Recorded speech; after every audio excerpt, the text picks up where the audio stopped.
On today's episode, I'll be discussing two cuts of the same movie that couldn't feel more different, starting with Justice League from 2017 and Zack Snyder's Justice League from 2021.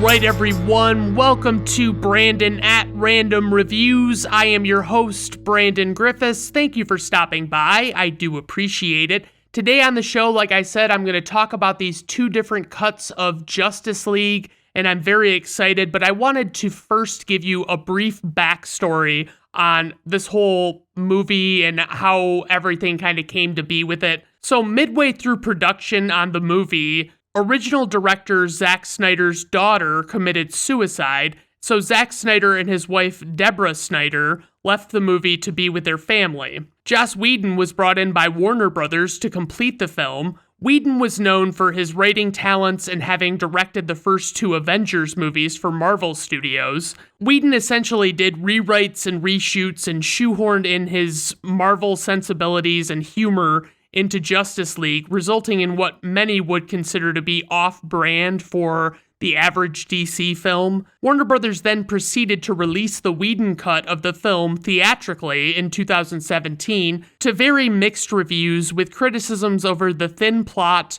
a poorly developed villain, pacing, and CGI being targeted most notably. The original release was met with very underwhelming box office numbers that I'll get into specifics on toward the end of this episode, but essentially, despite making over $600 million worldwide, it was still said to have lost Warner Brothers roughly $60 million. So fans began to clamor almost immediately for the director's cut after seeing the theatrical cut, and they just wanted this director's cut to be released, and they started trending this topic of release the Snyder cut, and it gained a lot of traction on the web. Eventually, in May of 2020, it was announced that the Snyder cut would be released in 2021, with all of the principal actors returning to shoot or reshoot additional footage. The director's cut of the film was seemingly praised more overwhelmingly by viewers and critics, despite having twice the runtime of the theatrical version. So that sets the stage for this. You kind of understand, okay, so the fans and critics hated the original release and didn't like it, and they knew that this cut had to be out there, or at least had the potential to exist, so they really started fighting for it, and they really wanted it pretty fucking bad. So I guess I'll just dive into the movies. So Justice League and Zack Snyder's Justice League, so I'll be kind of doing them in tandem, going back and forth between the two of them. I apologize for the amount of times that I'll say the words theatrical or Snyder in this review, but honestly, it's the only way I could see to do it that made sense. The theatrical cut originally was released on November 17th, 2017. The Snyder cut was released on March 18th, 2021. Directed by Zack Snyder with backup director Joss Whedon, as I mentioned, on the theatrical cut. For the writer, we have Chris Terrio, and Joss Whedon was actually also credited on the theatrical release for doing rewrites and things like that. Terrio ultimately made comments stating a desire to have his name taken off the theatrical cut because he didn't feel like it was reflective of his writing, basically. For the producers, we have Charles Roven, Deborah Snyder, John Berg, and Jeff Johns. For the score, we have composer Danny Elfman on the theatrical cut and Tom Holkenborg on the Snyder cut. For the cast, and I will be referring to these characters by their name and alter egos depending on the situation throughout the discussion of this movie, just so you know. If I talk about Bruce, it's usually because he's not Batman in that moment, and so it makes sense to me to call him Bruce. But I apologize if you're not super familiar with the characters and it maybe gets a little confusing. So first off, we have Ben Affleck, who plays Bruce Wayne / Batman. Henry Cavill plays Clark Kent / Superman. Gal Gadot plays Diana Prince / Wonder Woman. Ezra Miller plays Barry Allen / The Flash. Jason Momoa plays Arthur Curry / Aquaman. Ray Fisher plays Victor Stone / Cyborg. Amy Adams plays Lois Lane. Jeremy Irons plays Alfred Pennyworth. Diane Lane plays Martha Kent, and that is all I really cared to include in this. They were apparently supposed to have more bit appearances from major roles in different DCEU movies. They were supposed to come into the fold in this, and they just ended up not being able to do it. So, I mean, just so you know, there's quite the long cast list. So there are no significant casting notes on these movies, as the major actors were already decided ahead of this movie. I mean, basically, they would have been talked about during the process of casting Batman v Superman, which I already did an episode on, so obviously just check that one out if you haven't already, because it kind of would make more sense to do that. For the plot synopsis, as a villain named Steppenwolf emerges to steal very powerful boxes to take over the Earth, a team of superheroes comes together in hopes of stopping him. For the tagline is, "You can't save the world alone." That was probably the most prominently used tagline in the film's marketing, but it also is completely fucking untrue based on what we see in other stories in the same universe. Like, we see Wonder Woman save the world, we see Superman save the world. It's like, I get what they're going for, but it's also kind of stupid. All right, guys, let's just dive right into these fucking plots. So the way I'm going to do it is I'm going to go through and talk about the theatrical cut first. And the only thing I'll say is, like, and I'll probably mention this later on, but there are going to be moments that are obviously in both movies. And generally speaking, I tried to make sure I pointed it out. If they were both happening, I tried to, like, comment on them, but at the same time, some of those things didn't really seem relevant in the original theatrical cut, because it was just, as I was watching it, I couldn't fucking remember the Snyder cut well enough to remember what was and was not in the movie, you know? So this was really a fucking tough episode to make. Honestly, like, I don't know. I mean, I really struggled with it, but I'm hoping that it comes out good and you guys enjoy it and it's not too annoying to listen to me talk about it. But okay, so the theatrical cut. And boy, you know, as I start off this movie, DC really has their shit screwed up despite owning all of their characters. Like, they don't have the issues that Marvel has with not owning Spider-Man and previously not owning the X-Men or Fantastic Four or anything like that. But it's kind of funny to me because DC has done such a bad job. Like, basically, they didn't even give everybody their own solo movies before making this Justice League movie because they were clearly too impatient. And it's like, yeah, but if you would have gotten the Aquaman movie, if you would have gotten a solo Flash movie or Cyborg movie, it would have been way fucking better. Like, it would have just come together a lot more poetically, honestly. But I do love the DC logo sequence. It's always pretty fucking solid. It's like they show all of the heroes doing their thing, even Green Lantern, who they screwed up royally. It's pretty fucking solid. By the way, they absolutely must one day cast Idris Elba as Jon Stewart in a Green Lantern solo movie for the good of humanity, honestly. I think it'd be fucking amazing. He'd be a perfect Jon Stewart. I would absolutely love it. So literally the first thing we actually see in this movie is Henry Cavill as Superman through vertically taken smartphone footage. He's talking to some kids and there's undeniable weirdness in his face due to the fact that they had to CGI out his Mission Impossible mustache. These little kids are asking him a bunch of questions and it ends with them asking him what the best thing about Earth is. And then it just cuts out and he doesn't really give the answer just then. So far, aside from the shitty CGI, it's been pretty okay at 1 minute and 48 seconds in. Then we see this man leaving the window at the roof of a building, and he's clearly robbing the place with a big Santa sack. He looks over and sees Batman perched across the way,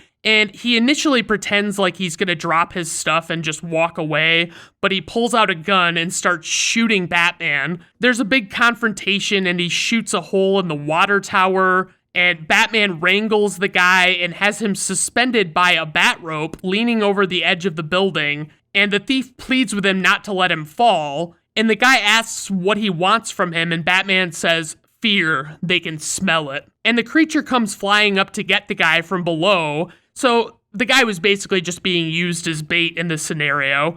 Batman pulls the guy back and dive grabs the human-sized wasp-looking creature, and it flies away with him as he wrestles with it. He finally takes it down to the rooftop and subdues it, but it ultimately self-destructs. The thief asks what it was, and Batman claims that it was a skeleton. Somehow the thief ascertains that this means that there's an alien army, which is some pretty fucking ridiculously conveyed exposition, considering this guy couldn't possibly assume anything like that based on what he's seen. Then Alfred drops the "time to assemble the Justice League" comment, and we're off. I should also mention that everything is significantly less dark on screen and in tone already than what we would usually get in DC or Zack Snyder movies, and it just feels fucking weird, honestly. Like, seeing these characters in this not dark world is just bizarre. So, as Batman's walking away, the thief says, "It's 'cause they know he's dead, right?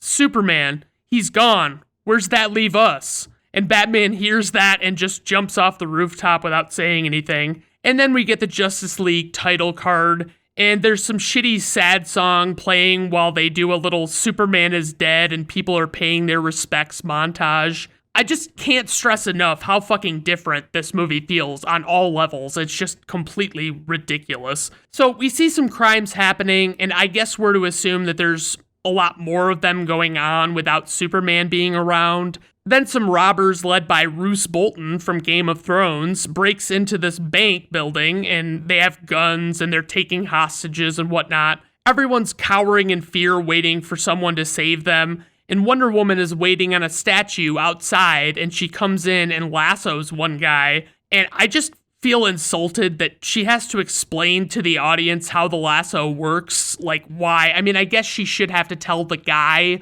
that the lasso compels him to tell the truth, but it's just kind of dumb to me. The guy tells Wonder Woman that they're terrorists and that she's too late and that 4 city blocks are set to blow. Wonder Woman comes and fucks the main bad guys up pretty bad, and she's doing a lot of dodging and deflecting of gunfire, and it's that on-again, off-again style slow motion that was made popular in the movie 300. I don't know what movie was the first to do it, but I just remember it from that movie a lot. So Bruce comes to a town on the water seeking to find Aquaman, but no one wants to help him out because Aquaman is pretty good to them, basically. Aquaman is doing the talking without really admitting who he actually is, and Bruce offers $25,000 to be able to talk to him right then and there. It's finally revealed that the man is Aquaman. Gasp. But, like, Bruce has seen Aquaman. He was in that fucking stupid video from Batman vs. Superman. He knows that's who he is. When he sees Jason Momoa, he should immediately be like, "Oh yeah, that's you." So him and Bruce go out and they chat a little bit, and Bruce is trying to convince him that he can further serve the people he's helping by joining up with him. Aquaman gets shirtless and dives into the water, but not before saying, "You're out of your mind, Bruce Wayne." Back with Alfred, Bruce is trying to figure out how to get the team on his side, and Alfred suggests Bruce call Diana directly. Then, of course, Alfred says the line, "One misses the days of exploding wind-up penguins." But here's the thing. There were penguins equipped with missiles on their backs in Batman Returns. There were wind-up penguins in Superman 3 that caught on fire by accident. But I get it. Fan service is super important, but it's super hard to get something like that right. Barry Allen is going to see his dad in prison, and the guy behind him kind of rushes him. So Barry quickly draws a little mustache and glasses on the guy and finishes filling out the form, but he does it really quickly, so you can't tell that he does it. But it does seem like the guy would kind of notice that something was being drawn on his face. Like, you would have to feel the impact of that marker touching your face, even if it was really fast. So Barry and his dad talk about how Barry is working 3 dead-end jobs, and he says that they botched the investigation of his father, and his father ultimately tells him to stop wasting his time coming to see him, and Barry knows that it's totally not a waste of time, and it's very important. So they're doing the fucking touching hands on each side of the glass partition thing, and that's happening the whole fucking time this is going on with their conversation, and I feel like that's just a little fucking overdone.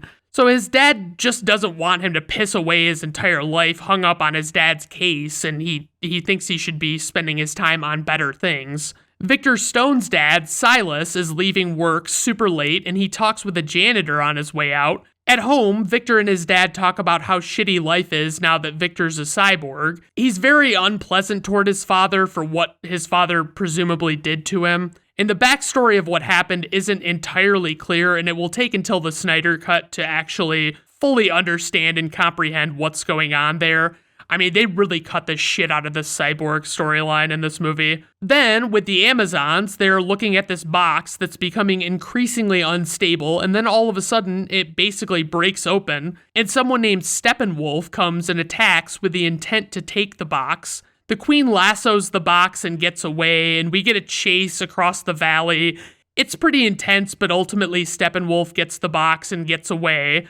The backup arrives just a little fucking too late, honestly. Like, this whole fucking army comes to attack Steppenwolf, and it's just like he's already fucking gone. So the queen says they have to light the ancient warning fire, and this chick says, in the flattest way possible, "The fire has not burned for 5,000 years. Men won't know what it means." But the queen points out that Wonder Woman will know what it's all about, though. I can't help but feel like all of the stakes in this movie feel really forced. Like, we haven't seen enough of any of these characters to do anything with, and I have no fear of Steppenwolf whatsoever. I don't have any particular investments in any of the lesser heroes that hadn't gotten their own movies yet. So Diana sees the fire on TV and knows shit's about to go down. We see Lois and Martha sit down for coffee at what I guess is the Daily Planet in the brightest break room ever. And this shit is all shot like this. Honestly, every fucking scene, it's like so bright and full of wonder, and it's not like dark and shit like you're used to seeing.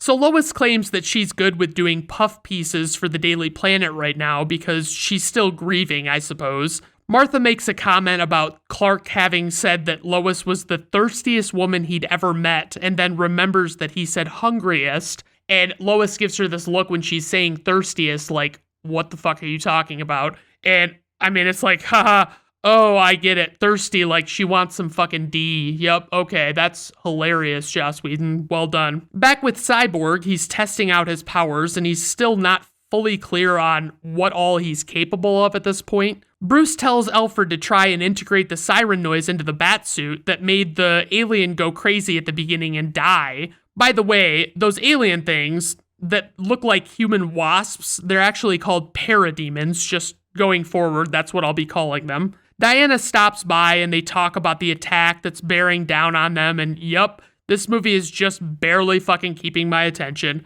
We get a little featurette on who Steppenwolf is, as narrated by Diana. They're explaining these boxes, like the one that Steppenwolf just took from the Amazons that we saw, and they're kind of explaining how they work, but they're not really clear on exactly how they work. They apparently did battle to protect these boxes way back when, too, and we even get a little sneak peek of a Green Lantern Corps member when they do the flashback, and it's pretty fucking sweet. So they split them up and gave one box to the Amazons, one to the Atlanteans, and another to the men, who I guess just secretly buried it in the woods somewhere. That's it. That's all they did. Bruce has been listening to Diana go on about this stuff with the boxes, and they're walking by a lake. Bruce gets a lead on the location of Barry Allen, so he leaves Victor Stone to Diana for her to recruit. We see Victor has been watching them, and I'm not buying that Bruce didn't pick up on that, but okay. I mean, what Batman lacks in powers, he makes up for in intelligence, awareness, planning, detective work, gadgets, and coolness, among other things. Barry comes home to find Bruce waiting for him there, and he introduces himself. Ezra Miller does have a good sense of humor, to be honest, but he's too over the top with this character. So Bruce throws a batarang at Barry, and naturally everything slows down, and Barry realizes who Bruce is, and he catches the batarang, and it kind of like gets his attention. Barry agrees to join the League almost immediately because he says he needs friends. Barry does not stop talking from the very moment he meets Bruce, and that's just fairly on brand for the character, so I guess well done on that. They go out to Bruce's car, and Barry is talking about brunch or whatever, and I really just don't care at all. Like, he's just rambling, and it's fucking stupid. So Bruce has the sweetest fucking non-Batmobile car in this movie. I swear to God, it's definitely one of those cars that is really only made for show and probably wouldn't function well to drive on real roads. but it's got those flip-up DeLorean doors, and I fucking love it. So Barry says, "What's your superpower again?" And Bruce just says, "I'm rich," and they drive off. Diana is with Alfred, and her computer gets taken over by Cyborg, and he's communicating by putting things up on the screen. And she wants to meet with him face to face, but he's worried about trusting her, and she just says that if she wanted to attack him, that she would have done it by the lake. I like how much we get of Alfred in this. Like, this is one of the few things I have no complaints about at all, honestly. So Diana meets Cyborg, and he gets pretty fucking pissy when she says that he has gifts, because he obviously doesn't see them like that. Oh no, we've got a ship in dangerous waters, and Aquaman comes to their rescue. He goes and drops this guy off that he saves on the boat, and he just throws him in this fucking bar and takes a bottle of liquor with him, and it's like, okay, that's what we're doing here? But they play Icky Thump by the White Stripes, and it sounds patently absurd in this movie. And it doesn't really help that that's kind of making the movie feel tonally all over the place, honestly. So there's a fight between Steppenwolf and Mira, and Aquaman comes to help. Aquaman is fighting him, grabbing his horns and shit. Clearly Steppenwolf is after the Atlantean's box. Mira talks to Aquaman about how his mother left him when he was young to save his life, despite what he actually believes. Everything just kind of feels all over the fucking place in this movie. Like, they're trying to work so much into the story in this short little flick, but they're also not doing a good job of actual storytelling because of it. We see the parademons and Steppenwolf at this silo thing in the middle of nowhere, and Steppenwolf says that they're doing what they're doing for Darkseid, which is a major DC villain, especially for Superman, honestly. He's a big fucking villain. So back at Cyborg's apartment, his dad Silas gets attacked by one of the parademons and ultimately is kidnapped and taken away. Barry meets Diana, and it's reasonably awkward because she is a fucking smoke show, to be completely honest. So they go to meet with Commissioner Gordon, who is flashing the bat signal, and it's Batman, Wonder Woman, and the Flash on the roof of police headquarters, and then Cyborg shows up. I mean, Cyborg is super cold and distant, but how could Diana's hot face not warm your fucking robotic heart to its core? Then, as they're talking to Gordon, they have a revelation about where they're supposed to be looking, and when Gordon looks away, all but the Flash vanish. And then the Flash just stands there for a little bit, awkwardly talking. Then he finally runs away, and it's like, it's not really particularly funny. You know what I mean? I'm not laughing. They arrive at this underwater tunnel at this island, Stryker's Island to be specific. Steppenwolf has all of these hostages, and he's grilling them all for information on the mother box. Cyborg's dad, Silas, is here. I guess that's kinda important. Barry immediately starts to freak out about being afraid of bugs and guns and says that he's really not ready to do battle. I don't ever remember this side of Flash, like him bitching out, but I'm also not super familiar with the character's background at all. Batman tells Flash to save one person. If he can do anything at all, just save one person, and that's what he tasks him with doing. So I gotta say, Steppenwolf is just a fucking shit character design in this cut. In all honesty, I mean, it's not even very good in the Snyder cut, but at least it is better, I would say. He talks to Cyborg, and honestly, it's pretty rough getting on board with his villainy. Like, he's not scary. He doesn't strike fear. At best, he should have only been Darkseid's number 2 in command and not get a lot of lines, but holy shit, Steppenwolf is actually Mance Rayder from Game of Thrones, I think. What a fucking revelation for me. So the fight is fucking on, with Flash trying to save hostages and everyone else doing battle. Batman is of course going fucking apeshit on the parademons, but they're seemingly stronger than him, so he's struggling. For once, I'd actually like to see Batman go into full-on planning mode in a movie where he's featured. It would just be really cool to see how he methodically does that, because that's what most Batman fans say, is that with enough prep time, Batman can defeat anyone or anything. I mean, we've seen him do detective work some, but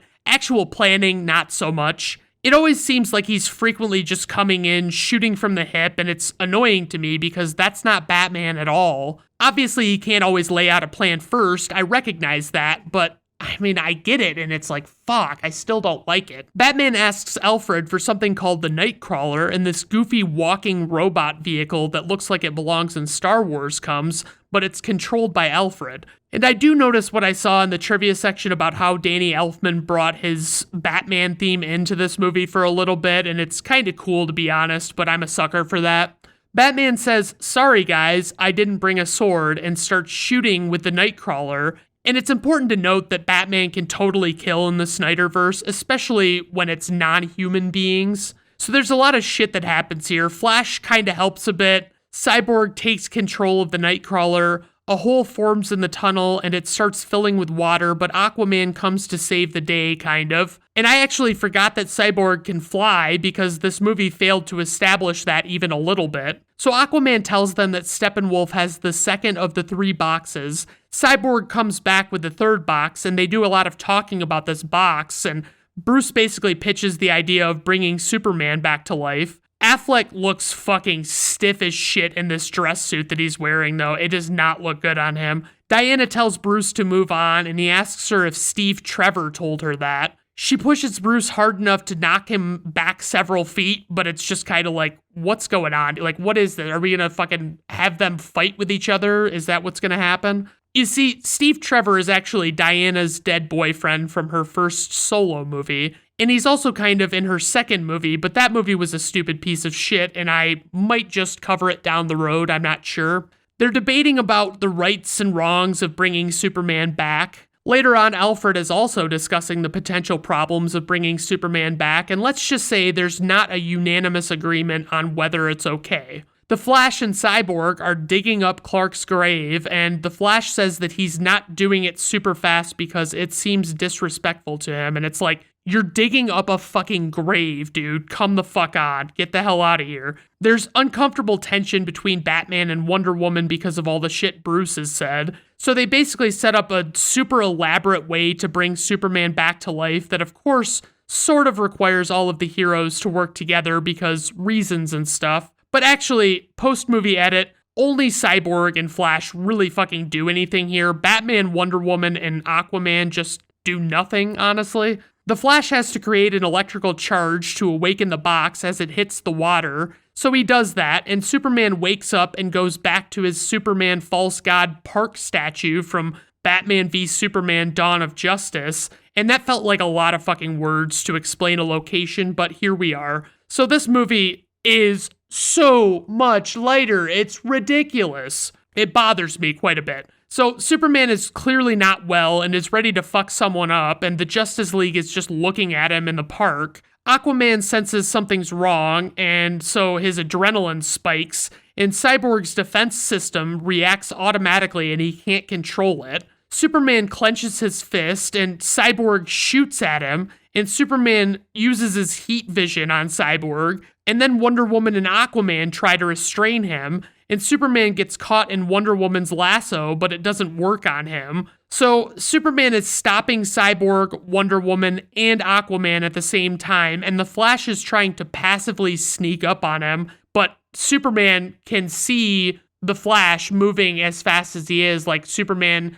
has the speed to recognize that he's there. They haven't shown Batman in a minute at this point, and I guess he's just in the Batmobile playing video games or something. Superman fucks Flash up, and then Batman walks up, and Superman sees him and says, "I know you," and goes toward him. My goodness, does he actually say, "I know you" out loud? Must be. Wow, I wrote it in my notes. So he takes down Wonder Woman again, and then goes for Batman, and he straight up holds him up and asks him, "Do you bleed?" like Batman asked him in BVS. But Batman brought the secret weapon, Lois Lane, and all of Superman's aggression seemingly just melts away. It's just no big deal. But I don't really understand this perception that Batman caused Superman's death, or like why Superman's super angry at him. I mean, sure, they fought and Batman almost killed him, but ultimately they became allies, so what's the deal, theatrical cut? What's your fucking problem? Oh, apparently this is still a thing in the Snyder cut in a post-movie edit. I guess that's, yeah, that's great. Okay, so we're just never gonna know the answer on that one. So Steppenwolf just swoops in and steals the last box while everyone was fucking around, and Lois and Clark go out to the farmhouse. Aquaman is a little more than frustrated by the failure of the team, and everyone's just kind of regrouping at what I guess is the Batcave, but that's not entirely clear because the DCEU Batcave is not well established. Bruce is bruised and battered from his tangle with Superman, and Diana is kind of helping him cope. They have a bit of a heartfelt talk, and she kind of explains where she's coming from.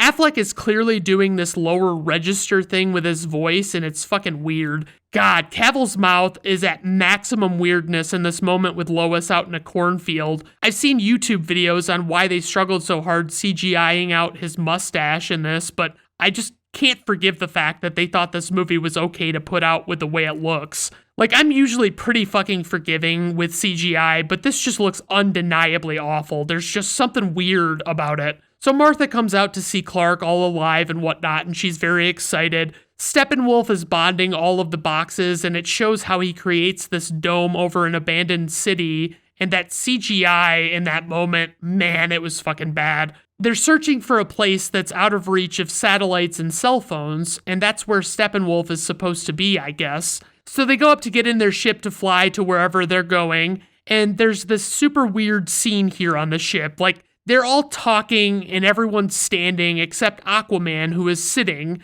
and he's on the front of the Batmobile, and Aquaman all of a sudden just goes off, speaking his mind and telling everybody how it is and whatnot. He calls Wonder Woman gorgeous, and it's all a bit odd and creepy and uncomfortable. Then it's smugly revealed that he's sitting on the lasso of truth, and it's like, come the fuck on, movie. This rope literally fucking glows, and even if it didn't, you're gonna sit on some old rope like you wouldn't be uncomfortable or you wouldn't notice it at all? Get the fuck out of here. I do like the Flash's suit better in this than the super dark one from the TV series. And then I noticed that there's like less than a half hour left, and I love that this movie tried to make it some big surprise that Superman was gonna show up in the end to save the day. Like, I would have just loved if they kept showing Clark hanging out in this field with Martha and Lois, and it never occurred to him to actually help them. They get to where Steppenwolf is, and Batman's flying around in the jet, and he's got his little goggles on, and they don't look bad, I guess. I mean, they're kind of cool. But now he's in the Batmobile, and the parademons are all attacking his shit, and Batman actually says, son of a bitch, because that's totally in character for him. Filmmakers, when in doubt, with Batman, use silence. Honestly, that's all I can say. The Justice League comes back to help Batman because I guess Wonder Woman insisted. Everyone's fighting parademons and whatnot, and Batman ejects from the Batmobile. And gosh, they're really working together, guys. I can't believe it. This movie has them acting like they're such long-lost buddies, like they've known each other forever or something. Steppenwolf is such a fucking generic villain, and it's just fucking everything about this guy is just cookie-cutter supervillain nonsense. They're fighting with him, and he's clearly stronger than they are, and things are looking dire, and Steppenwolf rips off Cyborg's leg, and you wouldn't believe who shows up to save the day. Superman is very smugly fighting Steppenwolf like it's fucking nothing, and there's this moment where Batman tells Superman what needs to be done to remedy the situation they're in, and Superman says, well, you didn't bring me back because you like me, and Batman stammers out this weird line where he's like, I don't not like you, or something like that, and it's like the worst fucking moment. I hate it more than anything else in this movie, and that's really saying something. Batman as a character, even in his least favorable iterations, never stammers or gets awkward at all. Name one instance of this happening, and I'll tell you why it's a trash interpretation of the character. Superman goes off to save the civilians who are nearby because I guess he has to be the one to do that. The Flash is out running, and Superman flies up beside him and says, slowpoke, and honestly, that is the kind of humor that I would expect in a Justice League interaction. Superman comes back and beats Steppenwolf up some more, and then him and Cyborg have to work together to separate the boxes, and it seems like everything's gonna be all good, but Steppenwolf is still alive, so they have to defeat him. The parademon smells Steppenwolf's fear in this moment, and they come to tear him apart. Everyone's all fucking smiley after their victory, and this may seem like a fucking downer, but it's just, it makes me fucking sick. I can't fucking stand it. Back at the Kent farm, they're moving shit into the house, and Clark is like, how did you get the house back from the bank? And Bruce says, I bought the bank. Barry goes to see his dad to show him that he got a job in a crime lab with a recommendation from a friend, but like which friend knew somebody in Central City to give him a recommendation? Like what is that all about? Bruce is with Alfred and Diana in what I assume is what's left of Wayne Manor, or maybe it's just an old mansion, I'm really not sure, but I guess it's going to become the Hall of Justice from how they're talking. Cyborg is working on his robot parts with his dad, and he seemingly has some control over them. Cyborg's story changes drastically between the two cuts of this film, as I mentioned. I don't know who is doing voiceover in this sequence, but it sounds like maybe it's Lois Lane, like Amy Adams is doing it, but it doesn't exactly sound like her, I don't think. It's honestly not a bad end sequence, and it closes out with Clark putting his glasses away and opening his shirt to reveal his Superman suit underneath, and he flies away to presumably save someone. It's a little out in the open for my blood, like, anyone could have just fucking seen what he was just doing, but okay. But what is bad is that we get more CGI face in the mid-credits scene where the Flash and Superman are gonna race each other. I've always heard that Superman is actually faster than the Flash, which is not good news for Flash because speed is kind of his thing, you know? He should be able to be faster, I would think. But Superman doesn't create an electrical charge, so I guess that's different. Then we get our post-credits scene. These guards come to see Lex Luthor in prison, but it's an imposter. Then we get Slade Wilson, who I believe is Deathstroke, coming to the real Lex's yacht. Lex tells Wilson about the formation of the Justice League and proposes that they form a league of their own. And that will be how I segue into my next movie, A League of Their Own, released on July 1st, 1992, directed by Penny Marshall and starring Tom Hanks. Just kidding, but seriously, the Justice League theatrical cut is over, and now I'm excited to move on to a movie I actually do enjoy, because I couldn't say that I truly enjoyed the theatrical cut at all. So now we have Zack Snyder's Justice League, and I'm going to lead right off by saying my least favorite part of this movie is the whole 4:3 aspect ratio thing. It just bugs the crap out of me. So the supposed reason for the choice to present it like this that I've always heard was that it was so the characters could appear larger in the smaller frame, but suffice it to say, I'm not buying that and I don't love it. But this intro is eerie as fuck with the music and everything. It's really too bad they fucked up Green Lantern so bad because I would have loved Jon Stewart or Hal Jordan in this. Sorry, I'm gonna get geeked during this one, guys. That's just inevitable. And it's already darker. Imagine that. I can't fucking believe it. So we're watching the events of Superman dying in Batman v Superman and kind of seeing Lois, Wonder Woman, and Batman react to what's happening. Then we have Cyborg, who plays a much bigger part in this go-round, as I mentioned. Lex is in the pool where he created Doomsday, and he looks up to see the three boxes. And wait, I see in the credits that Willem Dafoe is here, and I had forgotten that he's in the fucking Aquaman movie, and he's like an important character in it. So we see Mira underwater looking at her box, and then we go to the box with the Amazons. Everyone's hearing Superman cry out across the world, and it's gotta just be like metahumans that can hear him because it seems like he'd be heard by fucking everybody. The Amazon box shakes and cracks, and one warrior approaches it cautiously, and then they call to notify the queen of what's going on. Then we head to a desolate snowscape. I believe this might be where Bruce is going to find Aquaman. Yes, it is. Okay, so we see someone get off of a horse after riding in the frigid mountains, and it's Bruce at this sad little village. It comes up and says, Part 1, don't count on it, Batman. And I gotta say, it's fucking on. I mean, it's fucking happening. So these men are looking at Bruce's business card, and the guy you can't initially see turns out to be Aquaman. And I don't get it. Aquaman having these fucking crazy light green eyes, is that like a thing in the comics, or was that a choice they made for these movies? Bruce asks him about this Aquaman that comes on the King's Tide and helps out the village. Bruce explains about the impending danger and how he's trying to assemble a team. And he's quite persistent about speaking with Aquaman, and he finally talks to him.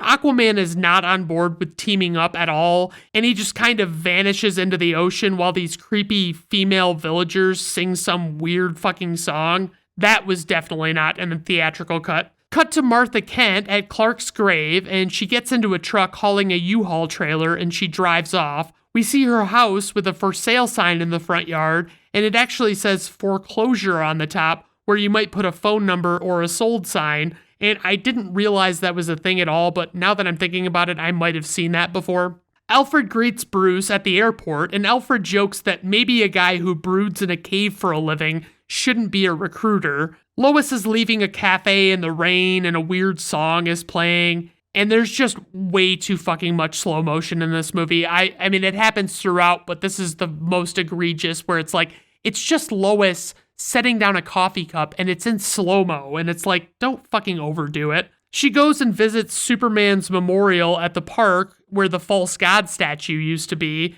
and then we get the beginning of the bank robbery that we saw in the theatrical cut, and it seems like this time around it's much more stylistically done as Roose Bolton comes and instructs his men to line up the hostages by the wall. Roose Bolton makes a call saying that they'll be making a statement shortly and threatens to kill children if any movement happens. The sharpshooters have their hands tied because of the kids, so they can't actually take anybody out. Then we see Wonder Woman on a statue looking at what's happening, and Wonder Woman manages to lasso this guy, and the guy informs her that they're terrorists, and they're just stalling the cops, and they've already rigged 4 city blocks to blow. Wonder Woman breaks into the room where the heads of the group are, and I don't really care what anybody says. I fucking love the Wonder Woman theme. I think it sounds awesome. Wonder Woman throws the bomb into the air outside, and Roose Bolton pulls his gun on the hostages. And there's a pretty exciting sequence where Roose is actually firing an automatic weapon at the hostages,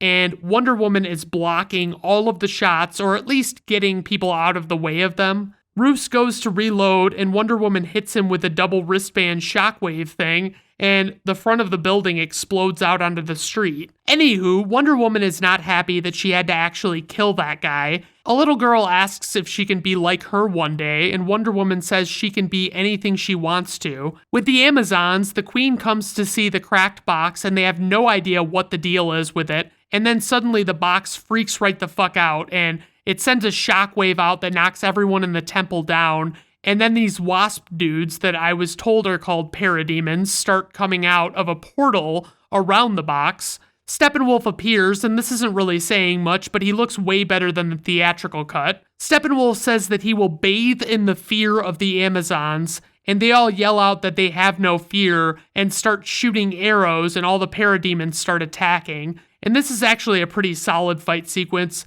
The Queen seemingly flees with the magic box, and I'm not gonna lie, Connie Nielsen, I never really thought this before, but she's not bad looking. She's actually pretty good looking. So there's a rush for her to get out, and they're closing these giant stone doors in the tunnel she's leaving through, and she of course just barely makes it. Wouldn't it be neat if she had a vehicle that wasn't her own feet or a horse? Like maybe she could just jump in a Prius and zip away. Like she could outrun these guys if she had a motor vehicle, but she fucking doesn't. So she gives the box to an Amazon on horseback and tells her to protect the box with her life. Then the parademons break free of the temple, and so does Steppenwolf, and they manage to lasso Steppenwolf for a bit, but he's much too powerful. And if they only had real weapons, imagine how unstoppable a force the Amazons would actually be. I'm sure this idea has been brought up already, but I'm thinking one of the real reasons Zack Snyder did this release in 4:3 aspect ratio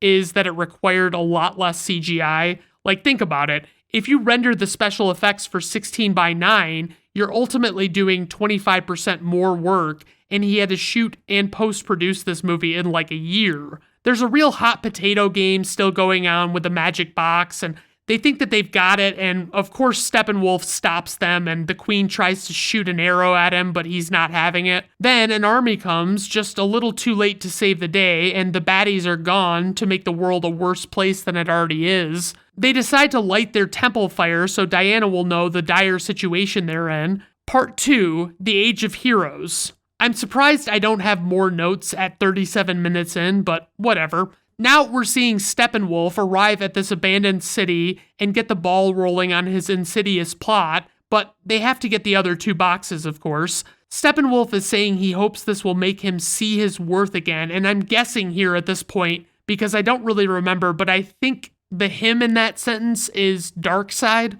So Bruce asks Alfred if he's got any leads on Barry Allen, and Alfred's just like, possibly. And this kind of frustrates Bruce. They argue about the urgency of the situation, and it sounds like at some point Lex Luthor put out a warning about what was coming. So we go to Cyborg's dad, Silas Stone, leaving the lab at 11:30 at night, and the janitor he exchanges words with hears a noise in the lab from the hall after Silas is gone. He goes in to see something missing, and there's a parademon, and I'm not 100% sure on the janitor's fate, but if he's not dead, then what are we doing here? Honestly, why? He's got to be dead, okay? So the Amazons do their ceremony to light the temple on fire as a cry for help to Wonder Woman, but it just seems like there's not time for any of the trouble that they go to in order to just light a fire. Also, how is this their only way to communicate with her? Oh, that's right, they don't fucking use any modern technology at all. Then when Diana is in art class, she sees a burning temple on the news and knows she must respond because an invasion is afoot. At the crime scene from the janitor and the parademon, Silas is talking about what's missing, and they bring up that the robot stuff that presumably became Cyborg is missing, but Silas says that it wasn't lost in the break-in. So this investigator Silas is talking to, he walks with Silas and they talk to one of these techs in a hazmat suit, and he shows them the sketch of a parademon and they don't know what to think. So Silas comes home to Cyborg and tells him what happened in the lab the night before, and Diana goes to the now not burning temple and finds the arrow that lit it and lights a torch and goes down into the basement to look around. She sees the 3 boxes on the wall and recognizes what Steppenwolf's plan must be, and she also sees what looks like Darkseid in a drawing, and he looks pretty spooky. Out on the ocean, there's a fishing boat getting taken over by a storm and violent waves, and the men aboard are holding on for dear life, basically. Naturally, Aquaman comes to save them because that's kind of his whole deal. He brings the fisherman and throws him on a table at a bar and has a glass of whiskey and tells the bartender to tell the guy to respect the storm next time. But it's like, Arthur, the dude is sitting right there conscious. Tell him yourself. I can't help but feel like having the superhuman being who saved you relay that message directly would probably be more impactful. Another weird song is fucking playing while Aquaman walks back out to the ocean, but it's not too terrible. Jason Momoa shirtless is truly a sight to behold, honestly. He goes underwater and we see all the aquatic life and whatnot, and he's looking at an underwater statue and then is visited by creepy Willem Dafoe as Nudis Volko. Nudis? I think it might be Nudis. Nudis warns Aquaman about what is coming and gives him his 5-point trident, which really isn't a trident at all if you think about it, because it's got 5 points and not 3. He tells him to protect their box at all costs and disappears. Then, with Steppenwolf, he is visited by a hologram or something of what I assume is supposed to be one of Darkseid's people named Desaad. Steppenwolf pleads with Desaad to let him speak to Darkseid, but he says that Steppenwolf betrayed Darkseid and says he still owes Darkseid 50 more worlds. I mean, it is good that they're developing Steppenwolf as a character more in this one, despite the fact that I don't fully understand the history there. We're not learning enough in these moments to get the complete picture, but at least we know some of the backstory now, whereas in the theatrical cut, we knew nothing about him at all. Diana comes to visit Bruce, and he makes a comment about paying millions of dollars for the building's security, and she disabled it in minutes. Again, not really thinking Bruce's security would be that shitty because he's fucking Batman and he's Mr. I have a plan for everything, but okay.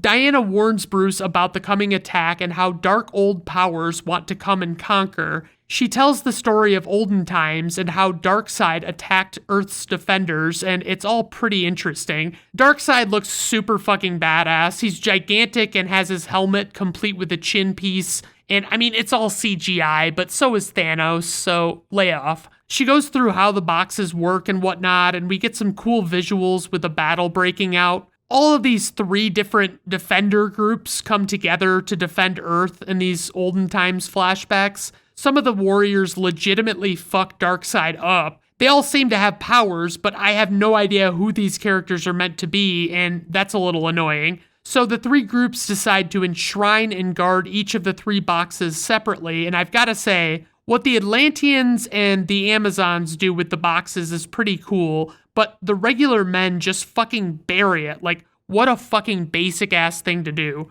Diana explains how something awoke the box with the Amazons, and basically, because of that, she knows the world's gonna come crashing down in a hurry. Diana asks where the other heroes are, and that's how part 2 ends. Part 3 is Beloved Mother, Beloved Son. In Central City, Barry Allen is late to an interview, and he's giving what I assume to be the hiring manager a long, rapid-fire excuse as to what held him up. If I were Barry Allen's prospective employer, I would just have to call bullshit, since it seems like that's kind of his thing to be late, and he would just make up excuses all the time, and that really can't fucking be tolerated. And you just know that if he's late to an interview, it could be a chronic problem, basically. Also, Barry Allen / The Flash is supposed to be lighthearted, talkative, and funny, but I dare say Ezra Miller is too fucking much in this role, honestly. So we see the coming together of what is going to be an accident outside of where Barry is, and this woman Barry saw on his way into the interview will be involved with it. So she T-bones a semi that runs a red light and hits a hot dog cart, and Barry quickly comes out to save the day, and this slow song starts playing that I don't really love. It's a pretty cool slow motion shot though, where the stuff from the hot dog cart is floating in the air, and you can see the electricity around from Barry. The way Barry's powers work is like, you're seeing it in slow motion, but I'm gathering that Barry is just able to move and think very quickly, because if he can't think faster, then it all falls apart. Like, he'd almost be too much of a hazard to himself without quick thought. The baddies have gotten to the Atlanteans, and they want to know where the fuck their box is, but the head Atlantean puts up with torture and refuses to give up any information. But Steppenwolf uses some device to read the guy's mind or something, and it's only a matter of time before they get the box. So Lois is sitting alone in her apartment on the floor, looking super sad and holding Superman's cape, and that's just all we see. We just get this little glimpse of Lois, and then it cuts right back. Then Bruce and Diana are at a computer talking about recruiting, and she explains that the trouble with Aquaman was basically to be expected, and she doesn't know if they can trust him anyway. Diana tells Bruce to go for Barry, and she will work on Cyborg. Notice I'll rarely call Cyborg Victor Stone, because he's never not in his Cyborg outfit realistically, except in flashbacks. But we see pre-Cyborg Victor on the football field playing pretty fucking well, presumably when he was in college. It's not clear if he is no longer in college because of what happened. But at the end of him scoring a touchdown, he removes his helmet, and I believe that's like 15 yards for unsportsmanlike conduct in the NCAA. Way to go, Vic. You fucking played yourself, man. On the way home from the game, Victor's mom, Eleanor, is giving him an excuse for Silas missing the game because of getting caught up at work.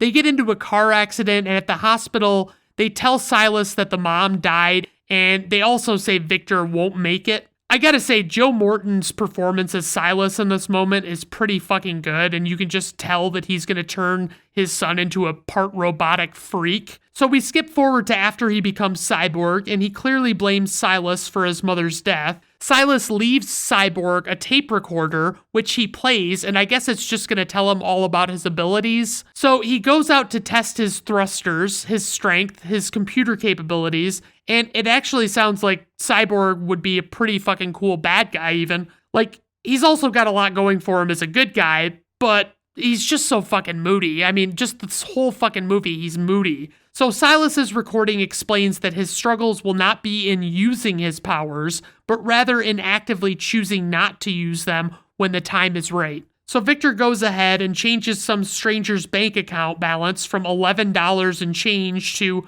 $100,000 and change. When Silas oversteps his boundaries in the recording, Cyborg destroys the tape recorder, but it seems like he could just press stop and throw the tape away and keep a pretty fucking sweet tape recorder in this situation. No need to destroy an inanimate object just because you're pissed at your dad, dude. So a parademon swings by Cyborg's apartment and tries to get a load of what's inside, but Victor hides out of view. Back with Barry, he's visiting his dad in prison, and his dad was actually imprisoned wrongfully for the murder of Barry's mother. This wrongful imprisonment is what has driven Barry to pursuing a profession in criminal justice. But the dad wants him to give it all up and stop coming in to see him because it's a waste of his life as he sees it. Barry won't put up with this kind of talk, but their time is up, and Barry comes home to find a mysterious Bruce Wayne waiting for him. Bruce shows him a shot of the convenience store robbery that Barry stopped while on camera, and of course he denies the whole thing.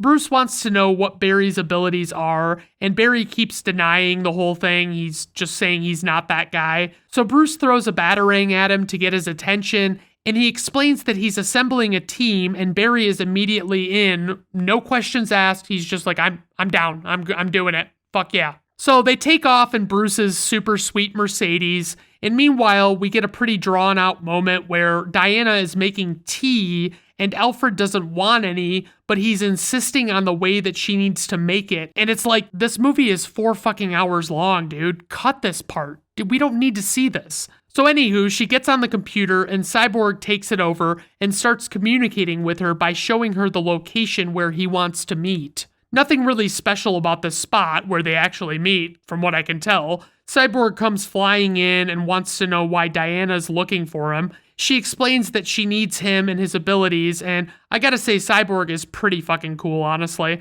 Anyway, Diana points out that Cyborg wouldn't have met with her if he wasn't interested in bettering himself. Cyborg goes to the graveyard and buries a box or equipment or something. I don't really know what this sequence was all about. I kind of missed it, I guess. Silas is in the lab and he talks with another scientist about this substance that's from the Kryptonian ship, and it's incredibly hot. Back at home, Silas finds the destroyed tape recorder and there's a parademon there that presumably kidnaps him. Then we get Commissioner Gordon as played by J.K. Simmons, and that casting call was okay, but I still maintain that Bryan Cranston would be the perfect choice for that role. They talk about what are undoubtedly parademon attacks across the city that seem more like Batman if you don't know parademons exist. Underwater, we get our first glimpse of Mira as played by Amber Heard. I mean, despite her not allegedly being a very good person, she is undeniably hot. I won't lie about that. So she's trying to get reinforcements, and suddenly Steppenwolf has shown up to get the second box from the Atlanteans. He takes Mira and holds her up against the wall and tells her she can't escape, and she says she's not trying to.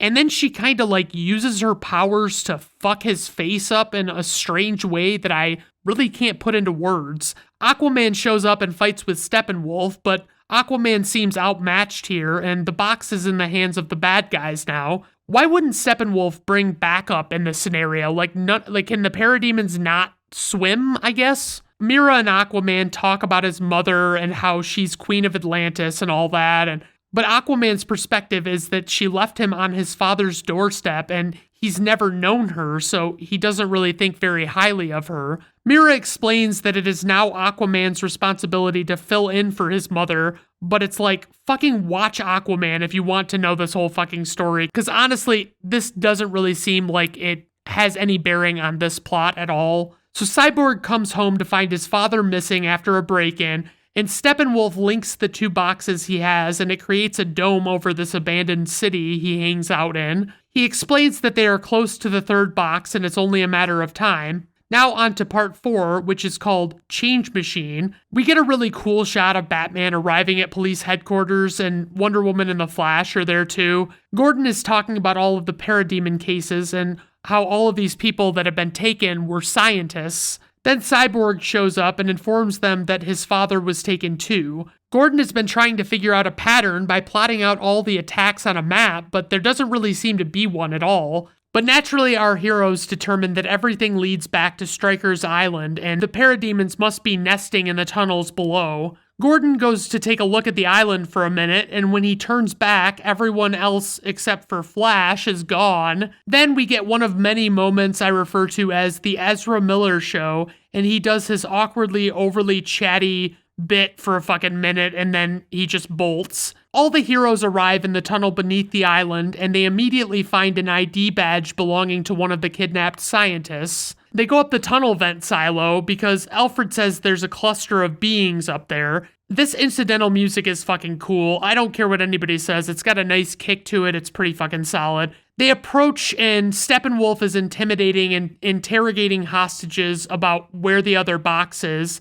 Cyborg attacks when the interrogation turns to his dad. Wonder Woman starts fighting Steppenwolf, and Batman is kind of getting his ass kicked by parademons, and Flash is just picking them off one by one. Batman does a solid bat rope swinging kick to take out a parademon, and then he asks Alfred to get him the Nightcrawler, which is basically a vehicle that has 4 legs instead of wheels, and it's actually kind of cool. They manage to save the last of the hostages and go back to fight the baddies. Batman starts firing on Steppenwolf, but I'm really not sure what his vulnerability or powers are at all. The Flash runs around helping Wonder Woman get her sword, but trips and injures his leg, which seems like it would happen a lot. Wonder Woman confronts Steppenwolf and does that super cool thing where she puts her wrists together and grunts really loud and creates an energy blast, and she knocked him way down the fucking tunnel, but didn't kill him, obviously. The Flash is fucking falling apart, and the parademons scoop him up,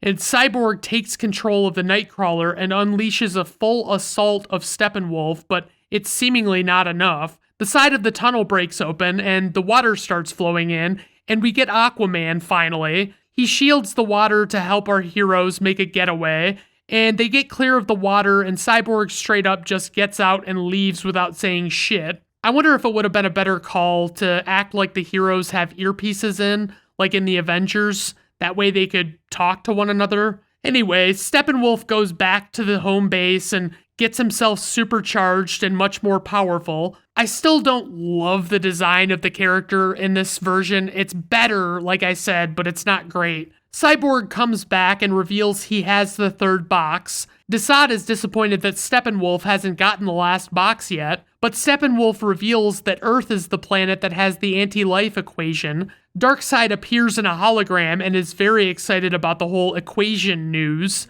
The heroes show up at their home base, and Cyborg wants to repair a ship there. He says he knows the other 2 boxes are awake, but he doesn't know where they are. Diana points out that Steppenwolf might be too powerful to stop even if they can find him somehow. Aquaman accuses Cyborg of working for the enemy, and they want to know how he found the box, so he explains it. His father managed to get a hold of the mother box and harness its energy and unleashed an alien technology he didn't fully understand to save his son and turn him into Cyborg. Cyborg explains the power of the boxes, and they use this metaphor of how a house can burn down and its particles become smoke. But the boxes themselves could actually take that smoke and turn it into a house, and that's like what their big power is. They collectively realize that they could bring back Superman if they tried to with the box. Martha comes to visit Lois, and we get a much better visit than the one in the theatrical cut. It's not so fucking blindingly bright.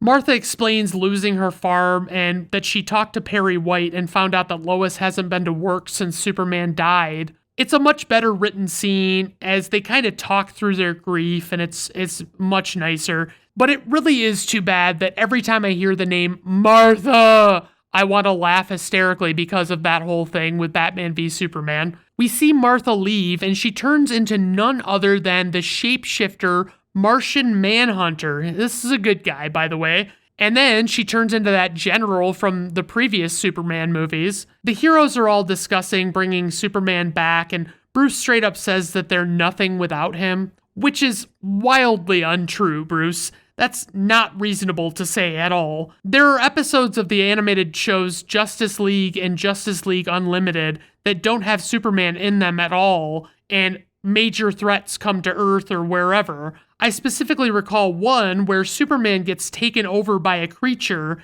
and he serves as an actual enemy to the Justice League. So there's that. Also, why is Martian Manhunter hanging out on the sidelines for this? He's like a flying, shape-shifting badass. Like, they could really fucking use him in the battle against Steppenwolf. Part 5 is called All the King's Horses. Cyborg and Flash are digging up Superman's grave, and it's decidedly different in this version. It's better despite the scene not really needing to exist at all. Aquaman and Wonder Woman discuss their people and their similarities and differences. Alfred is struggling to get the ship online, and then he has a heart-to-heart with Bruce about this dangerous game he's playing with the box and bringing Superman back. He just doesn't think that it's such a great idea because Bruce has come so far with getting the team together. They load the coffin into a van, and Silas is getting released from quarantine after his exposure to aliens. Batman is outside looking down on the city from his perch, and it's a very Batman moment.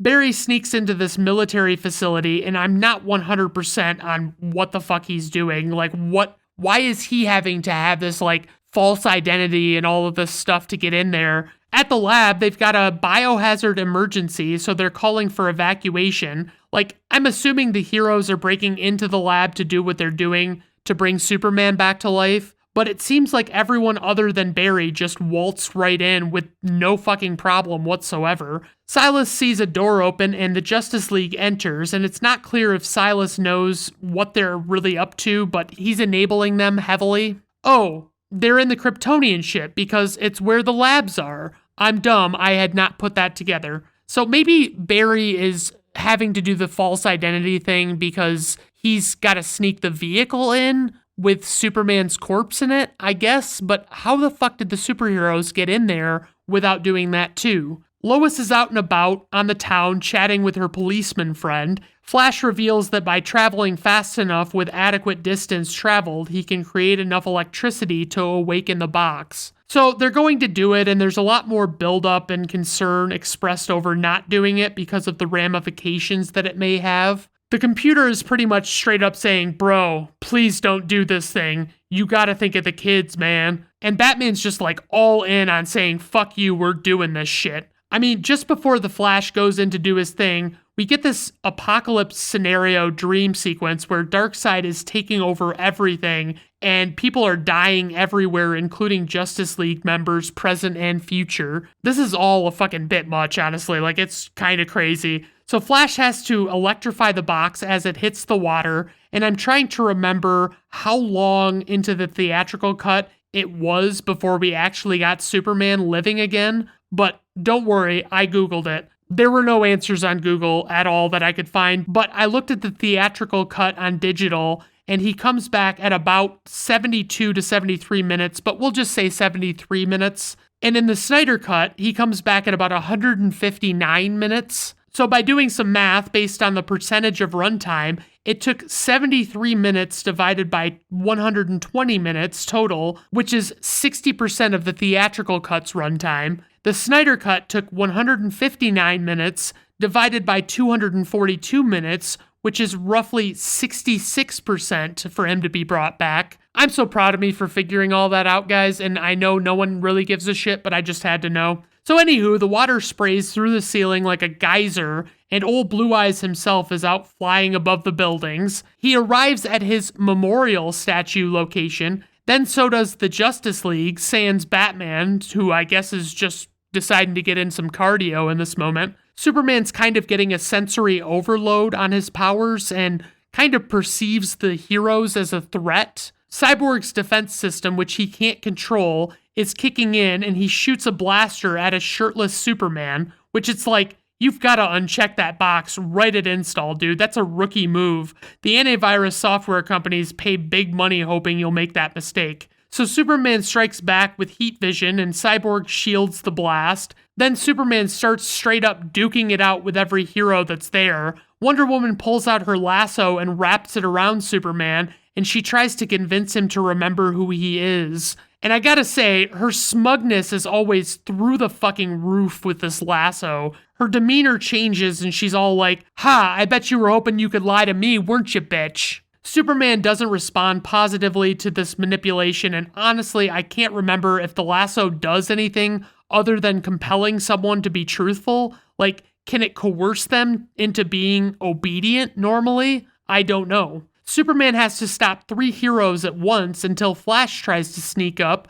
and then him and Superman kind of fight for a time. Then the army starts firing on poor Superman, who is just having some serious PTSD issues. Batman finally shows up and helps a shell-shocked soldier and tells him to go anywhere but there, basically. Superman spots Batman and charges toward him. Also, a little Superman face update. It doesn't look stupid in this one. But Superman is gunning for Batman and no one can stop him. I mean, he straight up headbutts Wonder Woman and takes her right down. Then he's going all in on heat vision against Batman, and I still need someone to explain his aggression. Like, they didn't part ways still hating each other. When Superman died, they had already become friends and were working together. Then Lois shows up, and finally Superman snaps back to something marginally closer to normal. I just hope him and Lois go out into a field and she tells him he smells good. That's what we're all really here for, right? The two of them take off, and the team is broken and battered,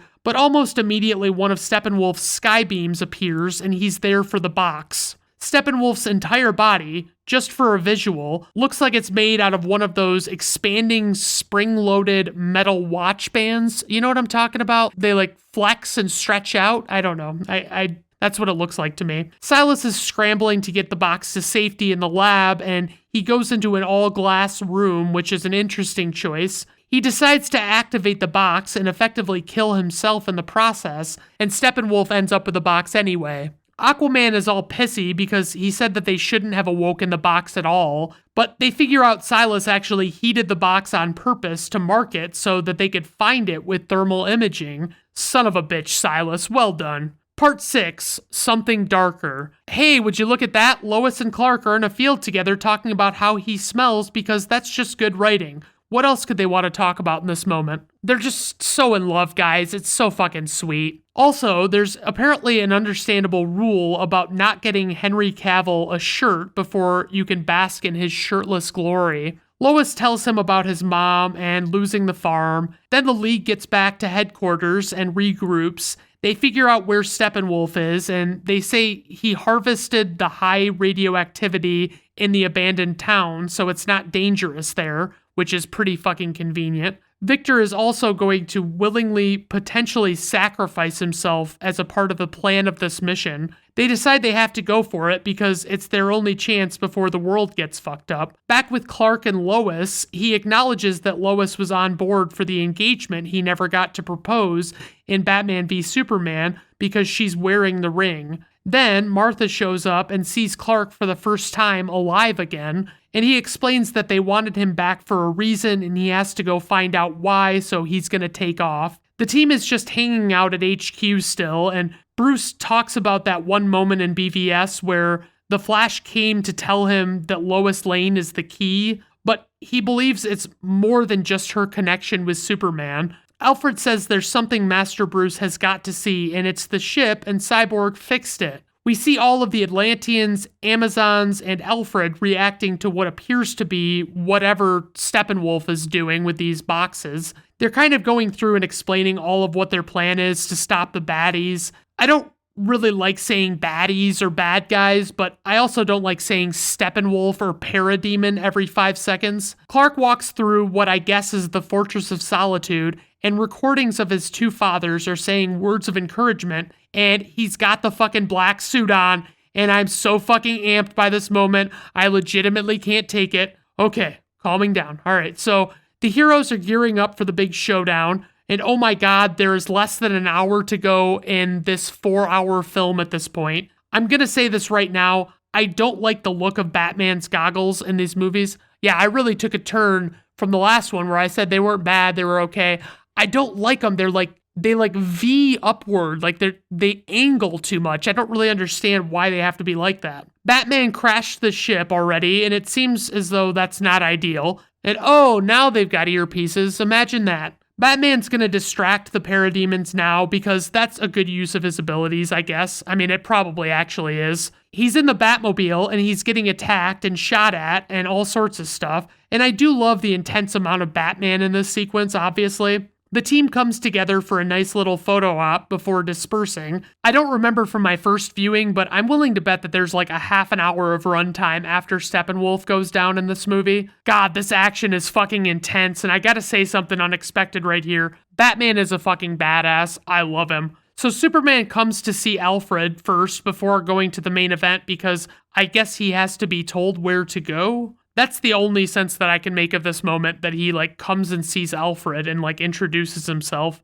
Back with Steppenwolf, the gang unleashed an attack that manages to push him 20 feet and bounce right back. Then he talks some shit to Wonder Woman about abandoning her sisters, and she lets it get to her, and I mean You've got to have thicker skin than that, Wonder Woman. Batman and Flash get into position for their part of this plan, and Steppenwolf manages to get the upper hand on Cyborg, so nobody can do their thing, really. Steppenwolf's talking more shit to Wonder Woman, and she's really letting it get to her. It looks like Cyborg is fucked, and he's gonna get hacked down by Steppenwolf, but wouldn't you know it, Superman shows up and stops his battle axe in place. And let's just say Superman starts fucking Steppenwolf's shit up something fierce right here. Like, now that Superman is here, it seems like this might have been a better solo villain for him. But if it's not Lex or Zod, they just don't want to fucking do it, I guess. Superman is laying down these fucking sonic boom shockwave punches, but a portal opens and it's fucking Darkseid.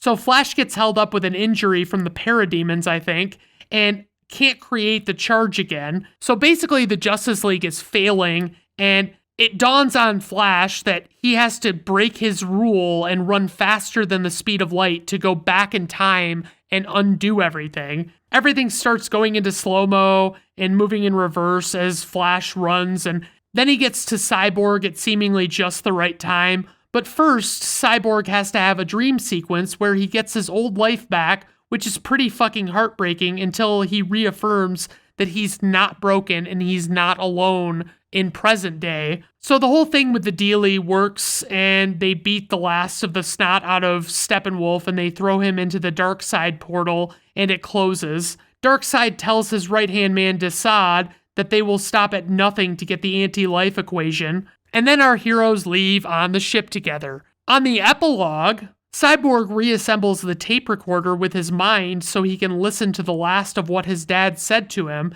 and it's very emotional, guys. It's very nice. Aquaman goes to see his father, and the Atlanteans still seem perplexed by him. Silas's partner at the lab takes over Silas's old job. Alfred, Bruce, and Diana go to look at an old house to presumably make it into the Hall of Justice.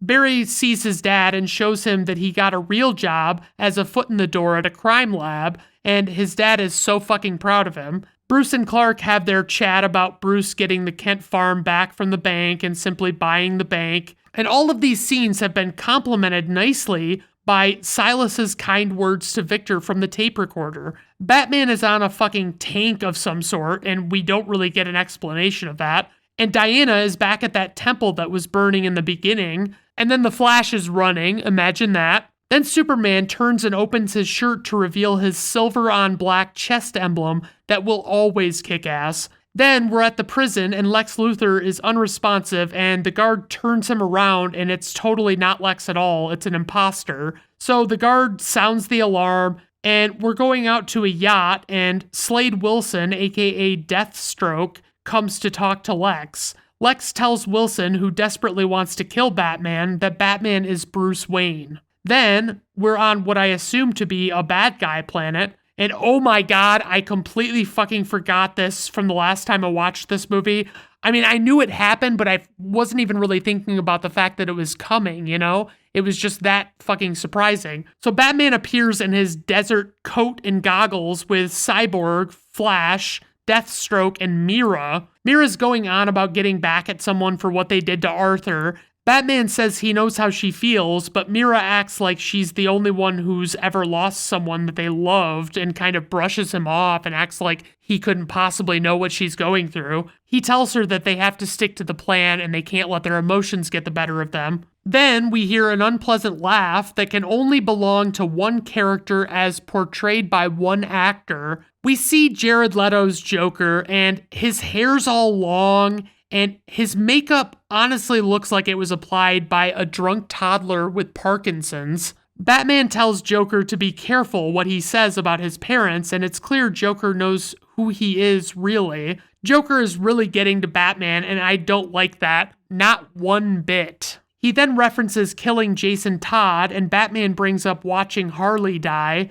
and I feel like you just know the Joker's not going to give as much of a shit about that. Joker also says something about Batman killing Lois, but this is not comic book accurate portrayals of these characters. I mean, the things that are happening might be true to the comic books, but the way these characters are behaving is not like normal. Like Batman doesn't enter into arguments and mudslinging endeavors with the Joker. Like, that doesn't fucking happen. So Superman shows up, and it's clear that they're gonna fight each other, and then Bruce fucking wakes up, and I mean, you knew it had to be a dream, but it's like, God fucking damn it. Bruce is visited by one Martian Manhunter outside his house who warns him about finding the anti-life equation before Darkseid. He asks him who he is, and he explains that he's had many names and taken many forms, and that he is there to help. And I just can't help but wonder if he realizes that they just had a fight with someone who almost beat them, like literally almost beat them. He tells Bruce his parents would be proud of him for assembling the heroes, and that some call him Martian Manhunter. This movie was dedicated to Zack Snyder's daughter, Autumn, who I mentioned took her own life sometime during post-production of the original cut of the Justice League. And I know I keep it lighthearted and joke around a lot, but please seek help if you have thoughts of harming yourself or others. We've lost a lot of amazing human beings to suicide because they felt that it was the only way to cope with a life that didn't seem like it would ever get better. I've had a very long history of suicidal depression, and although I haven't found my answers yet, I'm still pressing on in hopes that one day it will come together and I can find my peace. Roll credits. So the biggest differences between the two cuts, I'm not going to go through the praises and criticisms that I normally do, but the biggest differences between these two cuts are the story overall just gave us everything we could possibly ask for in the Snyder Cut, and we got such an abridged version of that story with the 2-hour movie that it didn't even make any sense and it didn't feel cohesive at all. The characters have a ton of development in the Snyder Cut, which is what happens when you don't restrict the size of your palette or canvas too much. I'm talking to you, movie studios. The final showdown in the Snyder Cut is very satisfying, if I do say so myself. There is virtually nothing I liked better in the theatrical cut, and there were even things I liked better in the Snyder Cut that were essentially the same in every way as they were in the theatrical cut. All right, so we got trivia. So I'm going to start with theatrical, and then there's like a little mix of both, and then there's the Snyder Cut. So for the theatrical cut, when the film was shown in Iceland, which uses subtitles rather than dubs for films with non-Icelandic languages, Jason Momoa's pronunciation of his single line of Icelandic was deemed so unintelligible that it had to be subtitled into Icelandic, often resulting in a very big laugh from the audience. Director Zack Snyder and his wife, producer Deborah Snyder, stepped down from finishing the film after the suicide of their daughter in March of 2017. They tried to remain involved in the film as a way to work through the difficulty, but after 2 months, they decided to step away from the project to spend time with their family. Joss Whedon, who had signed on for the now canceled Batgirl, took over as director, managing additional scenes that needed to be included in the final cut. Warner Brothers has stated that Joss would write and direct in the same style as Zack, so there wouldn't be any tonal shifts or obvious changes in style. However, Whedon controversially fired Snyder's composer Junkie XL and replaced him with Danny Elfman, who previously composed Whedon's Avengers Age of Ultron from 2015, and that was obviously just the fucking tip of the iceberg on the changes he made. Extensive reshoots in London and Los Angeles in mid-2017 added a cost of approximately $25 million to the film's budget. Henry Cavill worked on the reshoots and Mission Impossible Fallout at the same time. He was contractually obligated to sport a mustache for his role in the latter project, so Paramount refused to let the actor shave it off to play Superman in the reshoots. This meant that Cavill's facial hair had to be digitally removed in post-production. However, due to a tight schedule, the results were crude and were among the many criticisms of the theatrical version of the film. Barry Allen says in the movie that he knows sign language, specifically gorilla sign language. One of the Flash's most famous enemies is Grodd, an intelligent telepathic gorilla. Zack Snyder and Ray Fisher both stated that Cyborg was going to be the heart of this film. However, when Joss Whedon was hired for reshoots, most of Cyborg's scenes were cut, and Superman became the center of the story. Gal Gadot wore at least 14 versions of the Wonder Woman costume in the film. Each costume was made to suit the needs of the specific scene and performance. In the earlier drafts of the script, Victor Stone was supposed to have suffered his severe injuries as a result of Doomsday's rampage through Metropolis in Batman v Superman: Dawn of Justice. Mark McClure, who played Officer Ben Sadowski, previously played Jimmy Olsen in Superman, Superman 2, Superman 3, Supergirl, and Superman 4: The Quest for Peace. Danny Elfman took over from Junkie XL, who originally replaced Hans Zimmer. Zimmer had announced his retirement from the superhero business and left to work on Tomb Raider from 2018. There are several instances in this film where Elfman references his own Batman theme from the original Burton films with Michael Keaton, an example being when Batman responds to the bat signal. Gal Gadot's work on the film began the day after she wrapped production on Wonder Woman from 2017. This movie was initially going to be split into 2 parts with an alleged singular continuing storyline, but by the time filming was underway, the idea of the film being in 2 parts seemed to have quietly gone away. Zack Snyder has never seen the theatrical version of this film. According to Deborah Snyder and Christopher Nolan, they advised him not to, as it would break his heart. Okay, so this is for both of the cuts. So due to the running time backlash of past DC movies, Warner Brothers demanded a film under 2 hours without credits. While the final running time for the theatrical cut was only 119 minutes, the director's cut stands at a whopping 242 minutes. Okay, so moving on to the Snyder cut. According to Zack Snyder, this version contains no shots filmed by Joss Whedon from the theatrical version of Justice League. Confirmed in an interview by Deborah Snyder and Zack Snyder, the Snyder Cut has only about 5 minutes of total new shot added scenes with actors, but there are over 2,000 new visual effects shots in the 4-hour-long film. Soon after the theatrical release, in which many fans and critics alike found the film an inaccurate representation of Zack Snyder's vision, the hashtag #ReleaseTheSnyderCut began to grow in popularity through social media in hopes of promoting a possible director's cut release. Over the years since its inception, the Release the Snyder Cut movement has helped gain traction all the way to Warner Brothers executives, and even through raising money for numerous charities associated with suicide prevention and awareness. In May of 2020, after a virtual Man of Steel watch party, Snyder officially announced the project with Henry Cavill. This film dethroned The Dark Knight Rises from 2012 to be the longest DC film ever made. The Dark Knight Rises ran for 165 minutes, which works out to about 2 hours 45 minutes. Furthermore, it dethroned Avengers Endgame, which is 181 minutes, and became the longest comic book film ever made. This is the first modern superhero film to be released in the 4:3 TV aspect ratio, close to the Academy aspect ratio format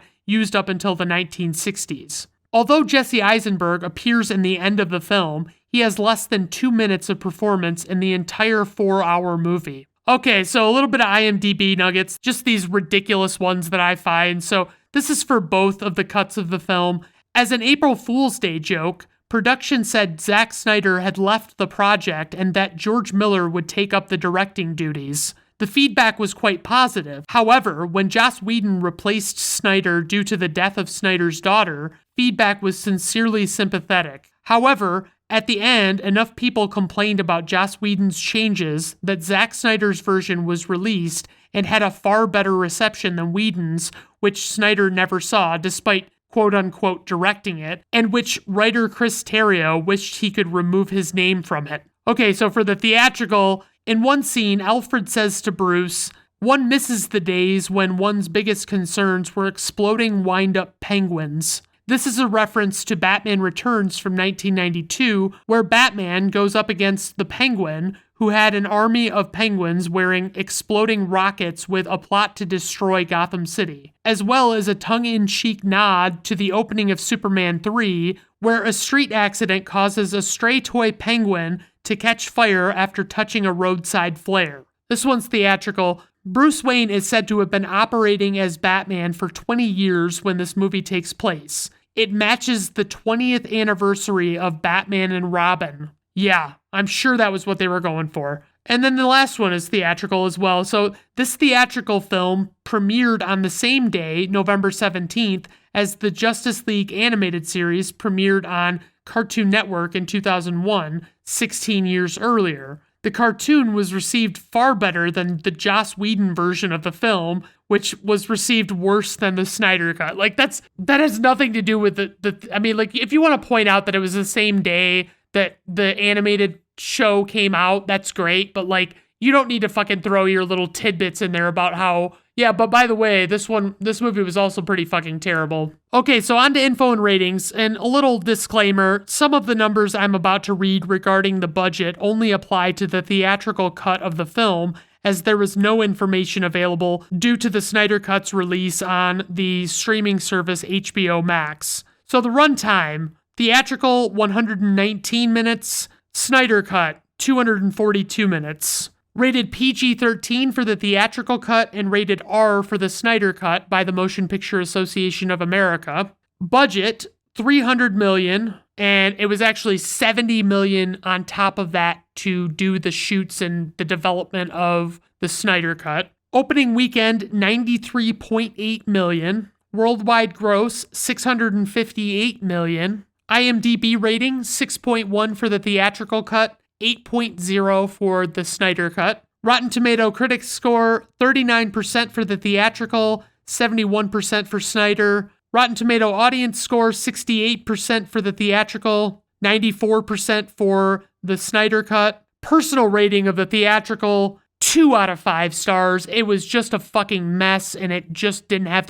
it didn't know what it was doing tonally at all. And personal rating of the Snyder Cut, I will say 4.5, because there were a bunch of those scenes that they clearly were just like throwing everything in there that they could get to stick. And it was like, yeah, cut that fucking scene out of there. Like, we don't need to see Alfred coaching Diana through making tea. Like, get the fuck out of here. All right, everyone. Well, I hope you enjoyed my episode today. It didn't actually take me as long to do this as I expected, but it was a lot of fun for me. I enjoyed it. I probably won't revisit these movies for a long time now, but I really wanted to get this out there. I was trying to cover a lot of DCEU movies, and I knew this had to be involved somehow. So I don't know that I'll get to all of the other DCEU movies, because it's not that I don't like them necessarily. I mean, some of them, that is definitely the case, but I don't want to cover all of it. It just seems like it's going to be like people are going to get tired of hearing about DC movies and this and that. So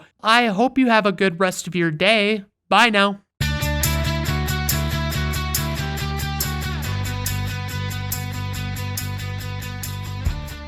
Brandon at Random Reviews is written, recorded, produced, edited, and engineered by Brandon Griffiths. The theme music is performed by Augusto Diniz and was acquired by way of Fiverr.com.